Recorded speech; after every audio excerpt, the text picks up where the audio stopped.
everybody? Welcome back to the Brando and Joe Podcast. Our guest today is Emanuel Elkass. He graduated from Hofstra University with a master's degree in IO psychology and currently works at the New York City of Economic Development Corporation as a human resources coordinator. Welcome, Manny. Hello, boys. Thank you guys for having me. Appreciate it. For those who don't know, Manny was my mentor during, I guess, my first year, your second year. That's right. I'm actually very happy that we've been able to have you on. It's about time, Manny. It's I about time. appreciate it, guys. It's always been a pleasure talking to you too. Because it's like having like a very good friend on, but like you've actually been like you have a job now, and it's like we get to talk about like professional stuff, but No, it's like talking to a buddy, which is great. no, I love it. No, it's so awesome. I mean, I've seen a bunch of your podcasts and stuff, and you guys are so professional. You guys are like killing it, and I really, appreciated you guys asking me to come on. So, and I'm always happy to help you guys. You guys are the best. we try our best. Feelings mutual for sure. Feelings mutual for sure. Do you think we've gotten more professional over our past podcasts? I feel like we've gotten a bit. I feel like we've gotten a bit better. I feel like we start to get the hang of it a bit more. I still remember when you guys were talking about this podcast when we were still in grad school together. You guys were like, we have this idea. And then, like, ever since your first episode, you guys have just been killing it. Like, I've listened to, like, the most recent podcast. I remember listening to the first one. And I was like, this is great. This is, like, an awesome start. And now you guys are just, like, you guys are too good for us now. I don't know what it is. You guys are killing it. I love it. Never. Yeah, not true. That's true. But as we brought up, you've graduated and now you have a great job. How are the? I feel like actually we've never asked this question to anyone. How are like the feelings post grad, regardless of like job, just like actually graduating? Like what's going through your head? I miss the people. I really miss like having like a set schedule, like, knowing that I'm going to be at this place at this exact time with like, I guess my comrades in arms were just kind of like in the same boat. So I kind of miss having that. But guys, it's awesome. Like, I mean, like I love everybody. I miss the professors, but not coming at 5 o'clock at home, after work and just being like, I don't have an essay due. That's awesome. So I do miss the environment, but it's just a very different world too. It's like, damn, like I'm working now. Like I finally hit that mark where I'm just like, oh, I'm just like straight up 9 to 5, doing my thing, and it's been great. I really do like it. It's a nice change of pace. Was that transition something that felt kind of seamless for you too, once you graduated and then entering that 9 to 5 working world? I would say for the most part, yeah. I think by the time I graduated and then had my full-time job, starting my full-time job, it was like definitely smoother than I thought it was going to be, because I was still in my internship while that I was still working at while I was in Hofstra for like a month. And then when I, got accepted and I got hired, and it was like a week or two later I started, it wasn't like very sudden. It was like, oh, this is a good like amount of time post grad that I was like prepared for, I guess. So it wasn't bad for me at least, but just very seamless, I guess. How was that like process of applying?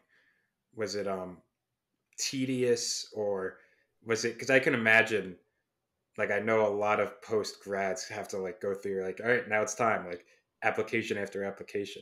If anyone says that the application process was fun, I would like to have a conversation with them, because I would love to know what I did wrong, because the application process sucks. And I'm just being honest. I mean, I think it's good to apply early. I mean, I applied since like February while I was still at Hofstra. So I was still in my internship, but I was applying.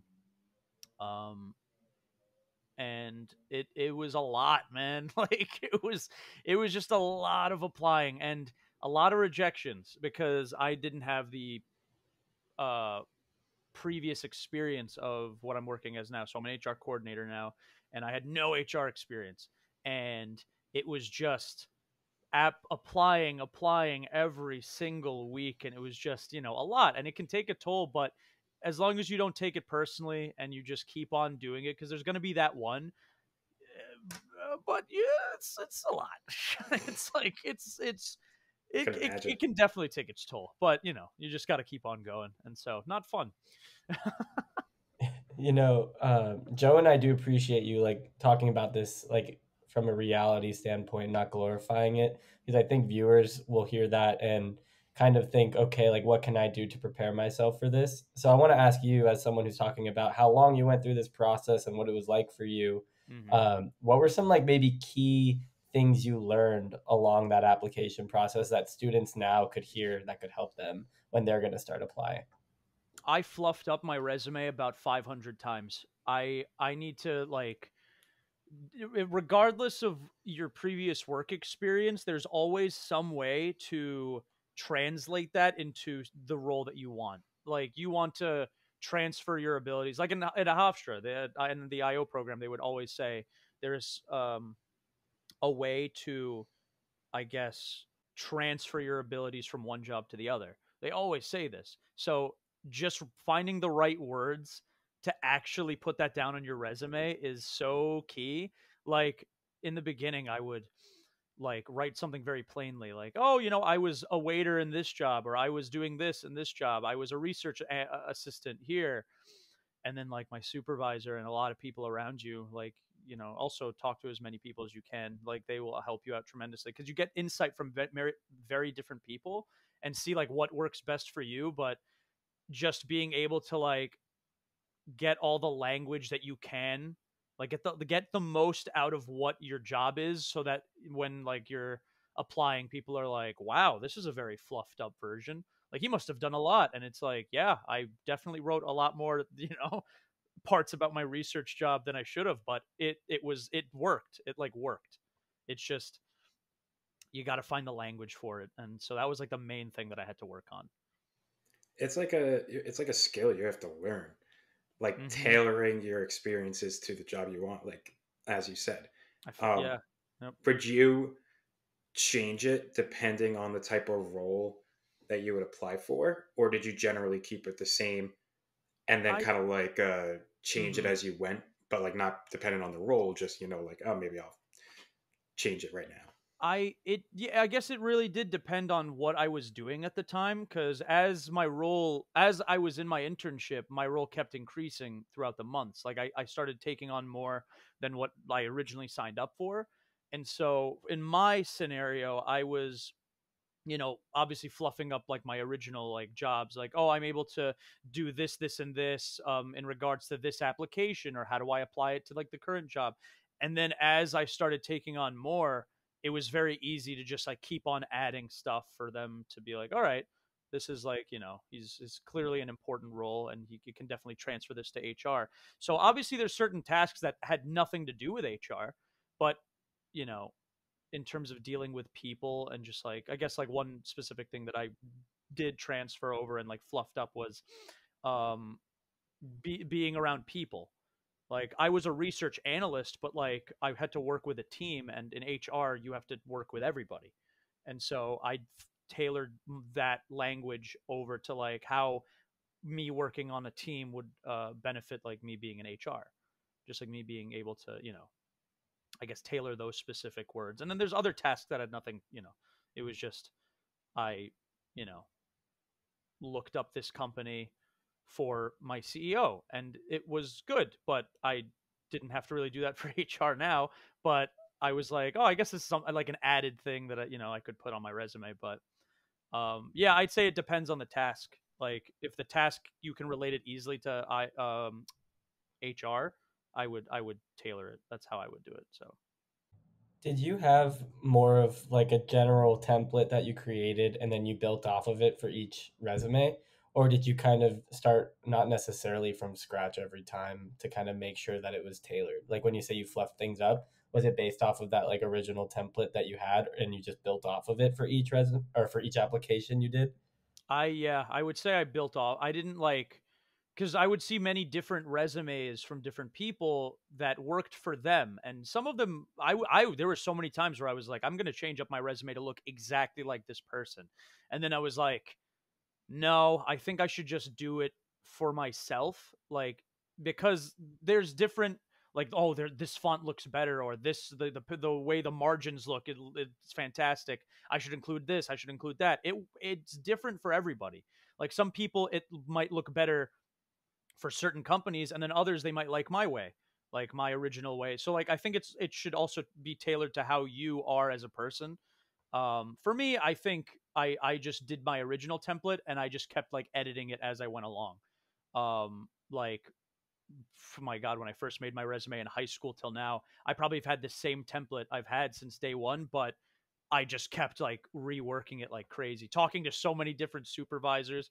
Like I remember in college, I was like, "Oh, this is the best resume ever. You can't beat this." And then I went to grad school, and they were like, "This is the worst thing I've seen ever." And I was like, "Oh, thank you guys." They're like, "Just take everything out and rework it." I'm like, "Awesome." But the format stayed the same. That's funny. I think So my just format's the same too. Mine too. Oh yeah. But you're right. It's dependent on like what roles and companies you work for. Like I know if you're working for more of like a tech, maybe like hard skill role, like you want to be able to put in like the languages and those like technical skills that you can do on the job. Absolutely. But maybe you're doing like something that's not like that. You don't have to have like a row of technical skills. Instead, you want like a leadership experience section. Exactly. If you want to, so I definitely agree. It depends on like what you do.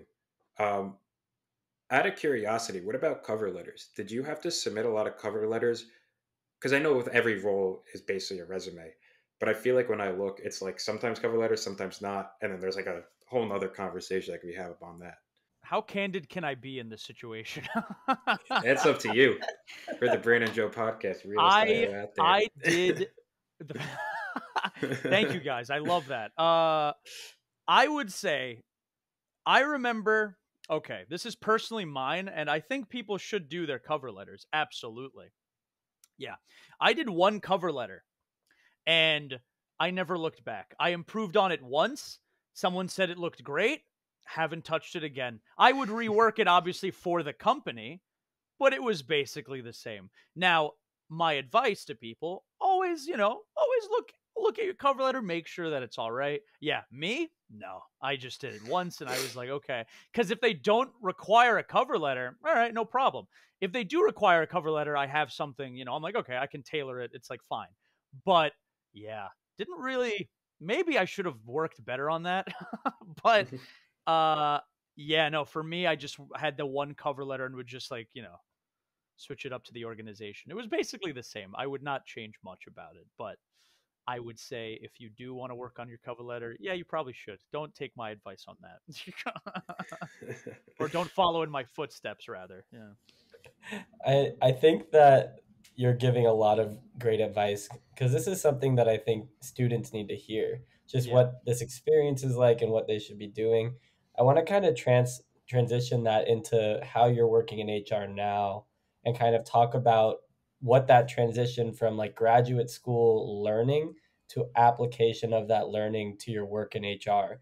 So what you're doing now, did you kind of see an easy transition into the actual material you learned in class? Or is it kind of like you're still kind of on the role or learning in the role and figuring it out as you go? I'd say there's like different percentages at different times, I guess. There's certain things where I'm like, oh my God, I learned this in IO. I could definitely like use this for, this role that I'm doing, this task. And then there's certain times where I'm like, I have no idea what I'm doing. I'm going to talk to my supervisor and I will see if I can clarify that. But I think it just depends. And that's like the IO like motto, isn't it? It depends. Oh my God, every time, every theory out there, it depends. It depends. Oh, that is something that I take to heart every day. It really does though. Like there's certain tasks where I'm like, when dealing with people, that's what I liked about IO a lot too. It's like making sure that the organization and the people go hand in hand. And if the people aren't happy, then the organization isn't happy, and vice versa. So being able to talk to so many people in so many different departments. So obviously, like I said before, I'm an HR coordinator. So I talk to many different people in many different departments, and being able to like hear what they need, make sure that their documents are in order, blah, blah, blah. Like all of that, you're dealing with people, and IO is very people heavy as well, like making sure that they're okay so the organization can flourish.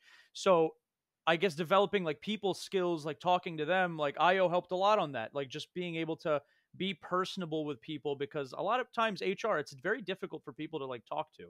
Like, there's just like, can you please help? And it's just like a computer, like you don't know who they are. Whereas like we're all in the office, they can come up to us, and it was just very easy for me to just be personable, and I want to be able to like reach out to people.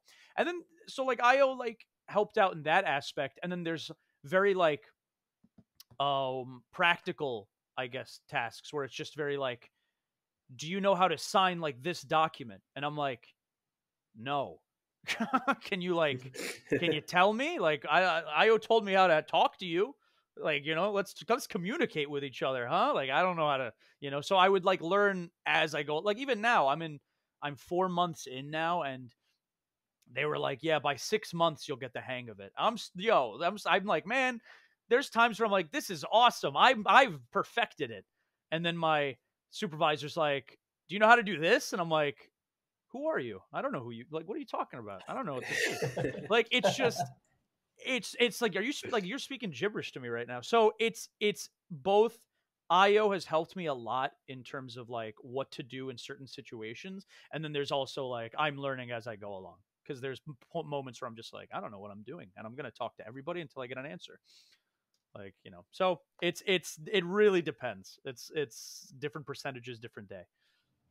That resourcefulness is important, though. Like being able to talk to your supervisors or talk to the yeah. people around you to figure out what you got to do. Like that's super important to know how to do. And I think the fact that you're using that skill now, it's going to help you out in the long run for sure. 100%. Communication is super important, because if you don't talk to one person and they're in the, dark about things, then it's going to be mayhem. And so IO taught me, always communicate as much as you can. Well, you're not alone either. I know tons of people that like when they begin the job, it's like it can be very overwhelming. Like I think a lot of people are just like they expect a lot of me, and I have a lot to learn. But like everyone, you want to do a good job right away, and you're like, all right, I'll get the hang of this in like a week, maybe 2 weeks, and then you're like a couple months in, you're like, oh, this is this is a lot. Oh my God, it's just so jarring, man, because you think when you start your job, you're like, I'm going to make sure I do everything like 100% day one. I'm going to kill it. And then by week 2, you're like, how do I log into my computer? I don't know what I'm doing. So it's just, you got to give yourself credit that, hey, I got hired for a reason, and there's going to be a lag period where I don't know what I'm doing. And so with new tasks coming up, you're going to be like knowing what you're doing as time goes on. And you got to have a good group of people, your team, your supervisor, to just guide you. They have to also understand you're new to this. You're in the working world. Like you're gonna make mistakes, and you're gonna like figure it out with us. It's not like I expected you to like know everything and beyond that day one. And you're in a new company. Just give yourself like some credit. You'll be okay. If I'm okay, you'll be okay. I think that that's a good point, because I think a lot of companies probably just have that mentality in general when they're bringing on new hires, and to be in the position that you're in now when you're coming from graduate school, they probably even have more leniency there. But I also wanted to, before we get to our last question, just for you to kind of talk a little bit about the type of work you're doing in HR. As somebody who is just recently graduated, I think it'd be really interesting for students to hear the type of work you get to do right out of grad school, because it's obviously like hands-on, you're in person. So like, what are you doing every day in HR? Yeah, no, I remember the first day I walked in, and they're like, welcome aboard. You're going to be doing this. And I'm like, sounds simple enough. And then by week 2, it's like, here's 500 more things you're going to be doing. And I was like, I'm going to cry now. But now that I'm 4 months in, it's great. I'm really enjoying my job, and there's so much to do, I guess. And it really, I guess it also depends on the company too. So like for this company, I work with so many different members of my team. So I work with not only my human resources business partners, I work with talent acquisition, learning and development, um, payroll. Oh my god, payroll is so fun. Uh, just it's just I have my hand in different like areas of like the company, I guess, where they always need me to help out in some way, shape, or form. They're like, "Oh, we need you to do this, we need you to do that." So I guess I have like a 2 week schedule where in these 2 weeks I have certain tasks that need to be completed, and then after the second week I start anew. So specifically, uh, I help with the onboarding process. I help, get to know a lot of the new hires. I tell them about the company, um, and I help with documentation, like I-9 documents, making sure that they're, in order. And then I would set them up with payroll, making sure that they get paid by this day, and like setting up their accounts. And then I set up orientation, which is another onboarding process where I talk to them more about EDC as a whole. It's, you know, it's just a lot of different areas of HR where I'm like being called upon to do something, and I'm always answering emails. If they need help with account information, they always come to me. People come up to me in person because it's easier than like talking on Teams, which I'm fine with. I enjoy being able to, like, I guess, help them as fast as I can and with the same quality, because a lot of people, they look at HR and they're scared and they're like, I don't know, like, what if they're going to answer me. It like takes forever. I'm not like, I usually try to like be on top of it. Um, and I would say, you know, the onboarding process is probably my favorite thing to do. It's just you get to meet like literally everybody in different departments. And 4 months in now, we've had like new hires every single week, and I've been like meeting them all the time, and getting to have a like a personal, like, I guess, relationship in terms of, oh, I know who Manny is, not just a name to a computer. It's like, oh, I know who Manny is. Like, I go up in person, like I can ask him questions, and that's what I like about that, because I try to like be as personable and helpful as much as I can. So onboarding, I would say, is the most that I do, as well as payroll. Like learning and development, they would probably ask for help in terms of setting up rooms and stuff, making sure that meetings are set up. Um, it's just a lot, and I love each and every part of it, to be honest. Which I didn't expect, because a lot of work, people are like, "Oh man, this is a lot," which it can be at some points. Work is work at the end of the day, but I'm enjoying it. It's just I think getting to be with the people is a huge part of my job, and so I love it. And yeah, I hope that answered your question. I don't know if I did. Definitely did. If there's one person that I think that would be great at that job, it's you. I think you were like the first person that came up to us when we joined the program, like our onboarding. Specifically as my mentor, you did a great job. You're gonna bring a tear to my eye, Joe. I don't know, man. What the hell? No, I'm like a proud son. Like looking at you graduated, it's like light at the end of the tunnel, but at the end of the tunnel, it's just like you. I have my open arms ready to bring you guys into the working world. But it sounds like the best thing and the worst thing are kind of the same thing for your job, in terms of like you do so many different things, which can be so hectic and challenging, but at the same time, yeah. like I'm guessing you're never bored. You get to like peep into different sort of teams and like projects, which can Absolutely. be interesting and scary. Don't get me wrong. I love it, but there are days where I'm like, man, there is a lot to do. Like, it's not, every day I'm like, oh, I'm just sitting in my office eating ice cream and looking at the stars or sunshine and being like, oh my God, what a glorious day this is. No, it can be a lot. Like, there's times where I'm like, oh my God, there's so much paperwork to do, but it always keeps you busy, and 5 o'clock hits before you know it. But it's just, I think you have to have the right team too. Like, I've had it in the past where like it was very difficult, like especially like for instance, my first ever job waiting. I loved some of the team members, but other people were just, it was difficult to work with. Where I think in this job, I don't think I've had one person where I was like, this is going to be difficult. Everyone's just, it just really depends on the team that you have. And so far it's been phenomenal. Like, you need to have a good environment to work in, because, you know, a toxic environment, shockingly enough, it's not great. But yeah, no, I'd say the team makes it worthwhile too. Like, I love everybody on my team. And so despite like the hectic work days, you also have people that are willing to, can I help you with anything? And you have people that can lift you up. So yeah, best and worst thing is a good way of putting it. So I agree. That's awesome that you have like a team that you feel so comfortable around so quick. Yeah. And I guess that's also a testament to you and your ability to connect with people, not just the people around you, but who you are and how you can kind of grow those relationships. Joe and I, as we were saying earlier, like, we've known you for a long time and we know that's a strength of yours. Are you guys saying this only on the podcast, man? Like, I feel like outside the podcast, you're like, you suck, dude. You caught us. I appreciate it. Those are very you're very kind, you two. You really are. You guys are definitely two of my favorite people. You guys, like, I remember when I first met you guys, and like, look at how far you guys have come. You're killing it. That's like awesome.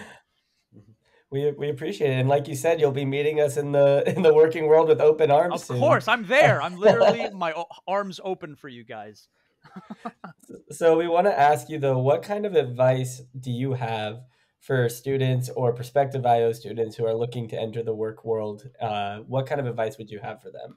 Apply to everything and anything. Obviously, there's going to be roles where it's like executive, senior president.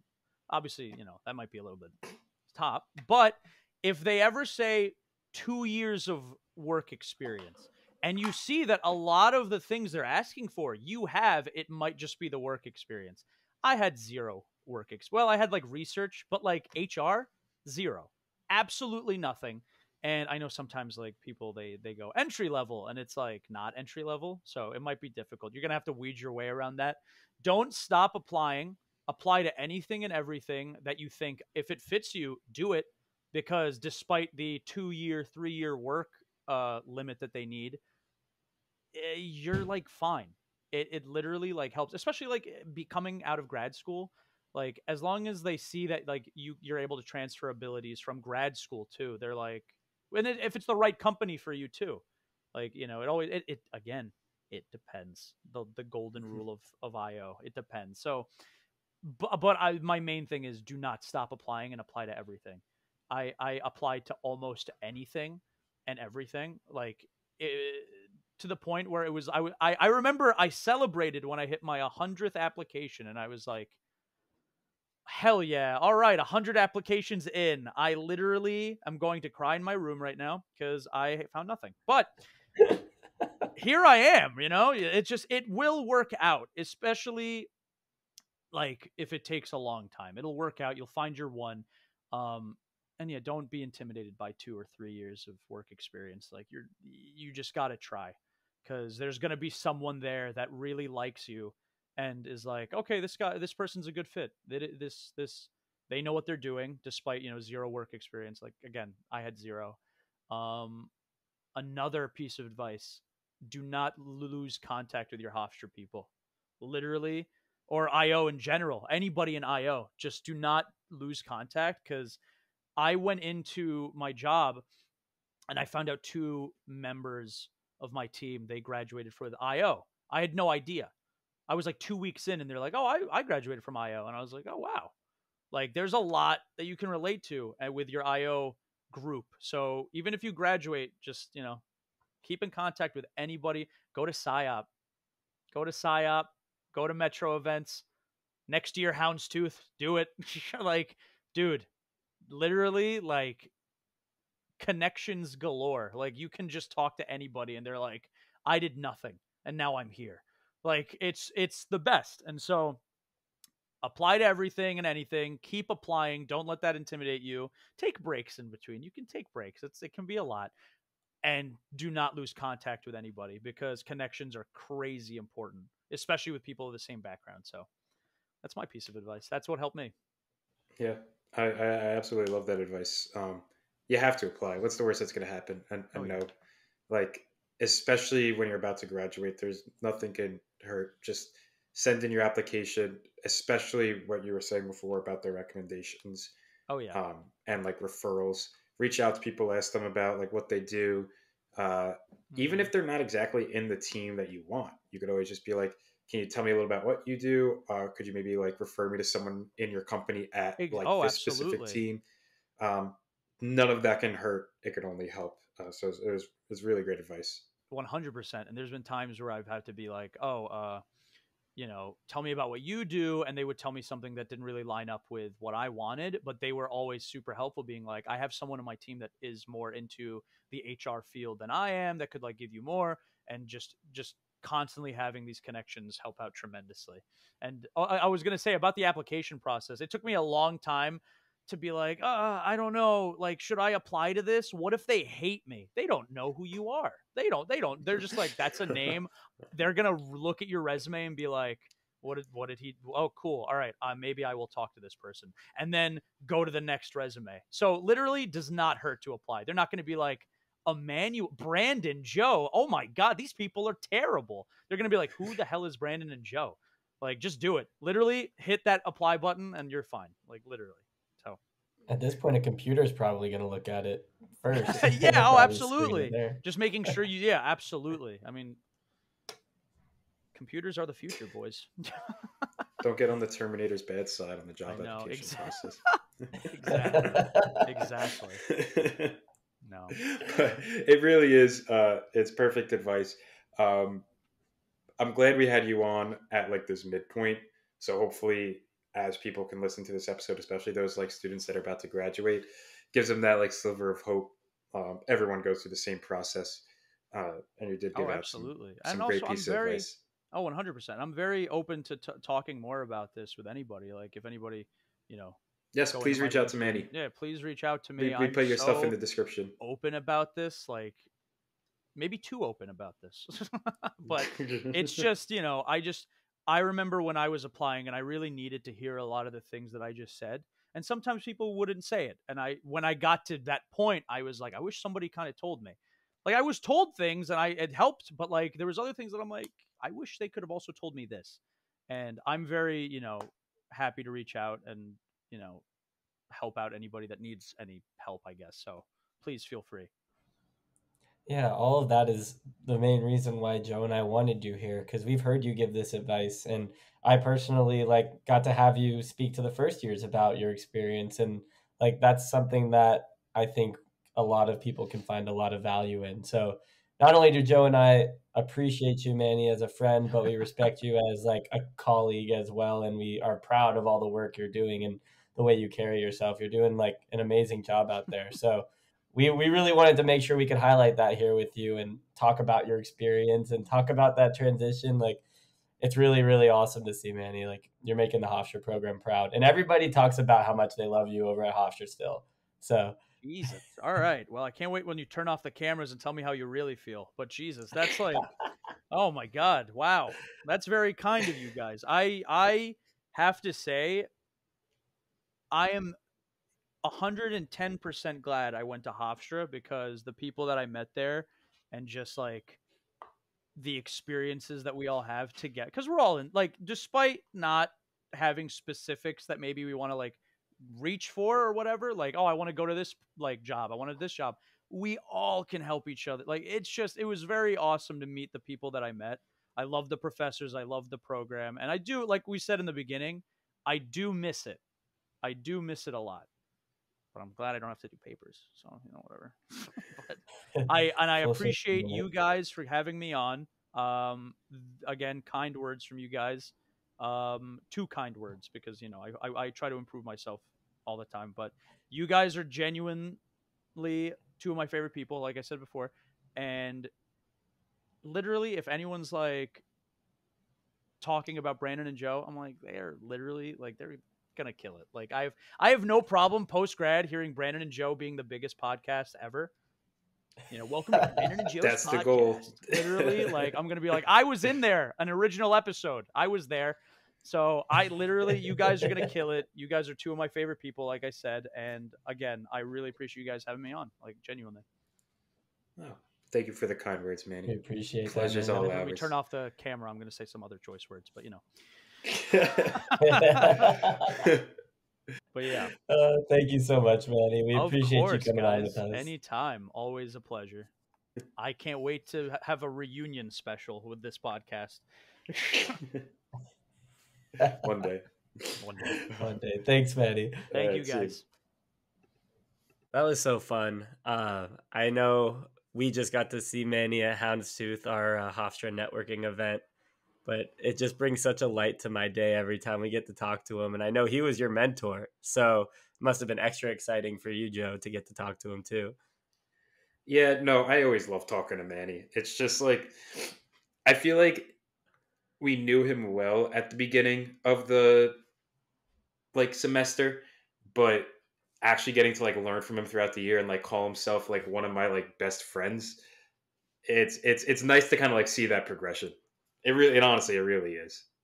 Yeah, like, and we kind of spoke to it on the podcast, but to make friends with people and then to kind of go through this program and then you see them go out into the working world and see what they're going to do, it's really awesome because we can kind of feel it too when we're all talking and then we hop in the podcast and the switch kind of flips. And then we're like, okay, we're in the working environment now. And it's cool to like be able to see that with the people that we like really care about. And now we know like we're making really strong, like lasting relationships. And that's kind of what these grad programs are all about, you know? No, it's definitely something that you pay for. Like you pay for to meet other like-minded students who want to pursue the same things that you want to do. But as we said during the podcast, we're going to leave Manny's stuff in the description. Please reach out to him. I know he would be more than happy to answer any type of work, school, both, any type of questions. Please reach out. Like we know he'd be more than happy to. Yeah, definitely. Like that's why Joe and I wanted to get him on here because we know that he's the type of person who's been such a resource for us and has been so open about his experiences. So like we had him on to talk about it and he's still like a resource and someone who's available for everyone as well. So thank you guys so much for listening. We really appreciate it and we will catch you guys next week. Yep. Thank you guys.